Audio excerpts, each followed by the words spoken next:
आज जो कहानी हम आप लोगों को सुनाने वाले हैं, ये रोम के इतिहास में कुछ डरावनी घटना में गिना जाता है। आज भी लोग वो जादूगर और उसके मौत के बारे में सोचकर डरने लगते हैं। बात है करीब 1939 की समय की। मोंटे लुइस पहाड़ी पर बसा एक शहर जो पर्यटकों के लिए किसी स्वर्ग से कम नहीं था।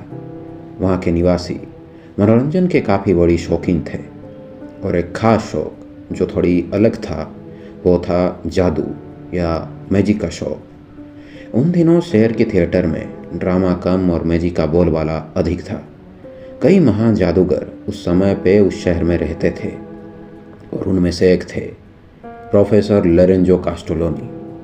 कुछ लोग समेत उनके कुछ प्रशंसक का ये दावा था कि वो ही उस समय का सबसे बड़े जादूगर थे। बाकी जादूगर की तरह उनके रंग ढंग भी बिल्कुल अलग और रहस्यमय था। वो जिस घर पे रहते थे वो घर विशालकाय और आलीशान था। वो महंगी गाड़ी चढ़ते थे और हमेशा अपने एक ब्लैक कैट के साथ मैजिक शो परफॉर्म करते थे। वो बहुत अजीब थे। वो भीड़ के सामने सिर्फ जादू दिखाते थे, लेकिन ज़्यादातर भीड़ से मिलने के लिए हिचकिचाते थे। शो ख़त्म होते ही वो तुरंत अपने घर के लिए निकल जाते थे। जिस जगह पे उनका घर था वो भी बहुत शांत और सुनसान एरिया था। लोग कई बार उनसे मिलने के लिए जाते थे, लेकिन निराश होकर लौट आते थे क्योंकि वो कभी भी मिलने के लिए घर से बाहर निकलते ही नहीं थे। कुछ वर्ष पहले वो उस घर में अपनी वाइफ के साथ रहते थे, लेकिन अचानक एक दिन उनके वाइफ की रहस्यमय तरीके से मौत हो गया। उनकी वाइफ के भाई मिस्टर जॉन ने यह आरोप लगाया कि लोरेंजो ही उनकी बहन को मारे है। केस हुआ, वो अरेस्ट हुए, लेकिन इसका कोई ठोस सबूत ना होने के कारण वो छूट गए। कुछ लोग कहते हैं कि उसी दिन से लोग उनके साथ वो काले बिल्ली को दिखने लगे। कुछ तो ये भी कहते हैं कि वो काले बिल्ली में उनकी वाइफ की आत्मा है। मोंटे लुइस की कुछ जनता का ये मानना था और बहुत वक्त से ये आवाज़ भी उठ रहा था कि जादूगर मैजिक के लिए काले जादू, डीमोन, शैतान की पूजा तथा बलि की सहारा लेते हैं। इस पर प्रतिबंध लगाने के लिए बहुत वक्त से शहर की एक गुट आवाज़ दे रही थी, लेकिन शहर की बाकी लोगों को तब तक इस पर यकीन नहीं आया जब तक एक भयानक सच से पर्दा ना उठा। दिन 27 दिसंबर 1939, न्यू ईयर आने वाला था। मोंटे लुइस की सड़क और शहर नए साल के लिए तैयार हो रहा था। उन दिनों भी मैजिक के लिए थिएटर में खचाखच भीड़ लगा रहता था। उस दिन भी प्रोफेसर लोरेंजो कास्टेलिनी की शो के लिए थिएटर के बाहर भीड़ उमड़ी पड़ी थी। शो कुछ देर में शुरुआत होने वाला था। रात करीब 9:45। अचानक थिएटर के बाहर पुलिस पहुंच गए और सबको थिएटर से बाहर जाने के लिए कहे।